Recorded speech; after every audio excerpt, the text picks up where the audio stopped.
투자업계에는 여러 전설들이 있습니다. 오늘은 그 중에서 마젤란 펀드를 이끌었던 피터 린치에 대해서 얘기를 해보려고 합니다. 피터 린치란 피델리티 소속의 펀드 매니저였습니다. 1970년대 후반 피델리티에는 인기 없는 펀드가 있었는데 두 개를 합쳐서 마젤란 펀드를 피터 린치에게 맡겼습니다. 마젤란 펀드를 맡은 피터 린치는 1977년부터 1990년까지 13년 동안 펀드를 이끌면서 연평균 29.2%의 수익률을 기록했습니다. 세계 최고의 투자자인 워렌 버핏이 1965년부터 2022년까지 58년 동안 연평균 19.8%의 수익을 냈는데 연평균 수익률로만 따지면 이보다 훨씬 높은 수치인 거죠. 워렌 버핏보다 더 뛰어난 투자자라고 말하고 싶은 게 아니라 그만큼 능력 있는 투자자였다는 걸 말하고 싶은 거예요. 피터 린치는 자신의 저서 이기는 투자에서 25개의 황금 투자율을 얘기했거든요. 요거를 압축해서 소개를 해보도록 하겠습니다. 첫 번째가 기업 분석의 중요성입니다. 우리가 투자를 하다 보면 회생할 수 없는 큰 손실이 발생하는데 이런 거는 주로 재무구조가 취약한 기업에서 발생합니다. 그렇기 때문에 꼭 투자하기 전에 이 기업이 망하지 않을 기업인지 재무 분석을 제대로 해야 됩니다. 특히나 소형주를 투자할 때는 적자보다는 흑자로 돌아설 때 투자하는 게 좋고요. 기업을 공부하지 않고 주식을 사는 거는 포커를 칠 때 패를 안 보고 돈을 버는 거와 같기 때문에 많은 기업을 분석하고 투자하는 거를 습관화해야 됩니다. 두 번째가 종목 선택에 대한 건데요. 피터 린치는 종목을 선택할 때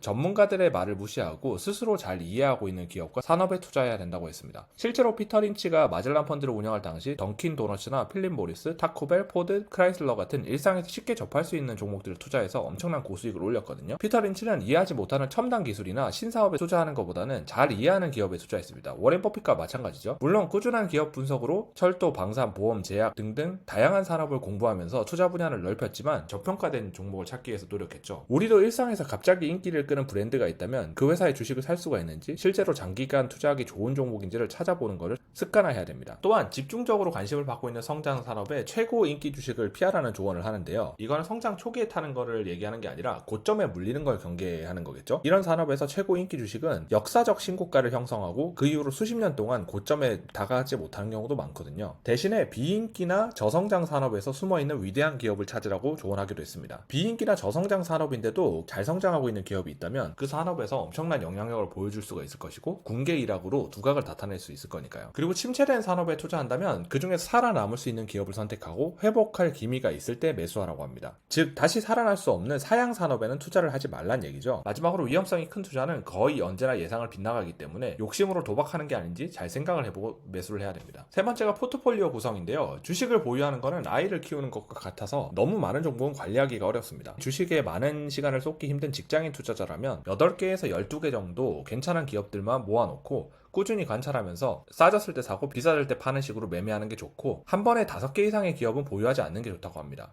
또한 투자하고 싶지만 기업 분석을 할 시간이 없거나 너무 어렵다면 ETF에 투자하는 것도 좋은 방법입니다. S&P 500 지수에 투자하는 게 가장 무난한 방법일 거고 그 외에 성장주나 가치주, 배당주 같은 자신의 성향에 맞는 다양한 ETF에 투자할 수도 있습니다. 마지막으로 매력적으로 느껴지는 기업이 없을 때는 마음에 드는 주식이 나타날 때까지 돈을 은행에 넣어 놓으라고 합니다. 마음에 드는 주식이 없음에도 불구하고 굳이 현금 비중을 남기기 싫어서 매수하는 걸 자제하라는 얘기입니다. 네 번째가 인내심에 대한 부분인데요. 기업의 실적과 주가는 몇 달간 심지어 몇 년간 따로 노는 경우도 있습니다. 하지만 장기적으로 보면 결국 같이 가거든요. 반대로 생각하면 실적은 좋아지는데 주가가 안 가는 종목이 있다면 기회가 될 수도 있겠죠. 당장 움직이지 않는다고 해서 초조해하지 말고 인내심을 가지고 기다려야 됩니다. 피터 린치는 기관보다 개인이 유리한 이유에 대해서 다각화를 꼽았는데요. 펀드 매니저 같은 경우에는 수많은 기업에 투자를 할 수밖에 없습니다. 하지만 개인 투자자는 몇 가지 좋은 기업에만 집중을 할 수가 있죠. 그리고 주식시장에서 하락은 일상적인 것이기 때문에 대비를 잘해두면 오히려 좋은 주식을 싸게 살 수 있는 기회로 삼을 수도 있습니다. 무엇보다 가장 중요한 건데요. 돈 벌 머리가 있어도 배짱이 없으면 주식 투자하고는 잘 맞지 않거든요. 만약에 주가 하락에 두려움을 느끼고 모든 걸 팔아치우는 성격이라면 주식 투자는 하지 않는 게 좋다고 얘기합니다. 시장에는 늘 부정적인 소식이 있어요. 이런 것들에 하나하나 신경 써서 매도를 하게 된다면 어떤 주식도 제대로 투자하고 길게 수익을 가져갈 수 없습니다. 기업의 펀더멘탈 자체가 아예 무너지는 정도가 아니라면 외부 변수로 인해서 주가가 떨어진다고 주식을 파는 것은 하지 말아야 됩니다. 뛰어난 기업의 주식을 매수했다면 시간은 바로 우리 편입니다. 기다리기만 한다면 충분히 좋은 성과를 이룰 수 있을 것입니다. 피터 린치의 이 몇 가지 조언만 잘 기억해서 지키기만 한다면 분명히 성공적인 투자를 할 수 있을 것이라고 확신합니다.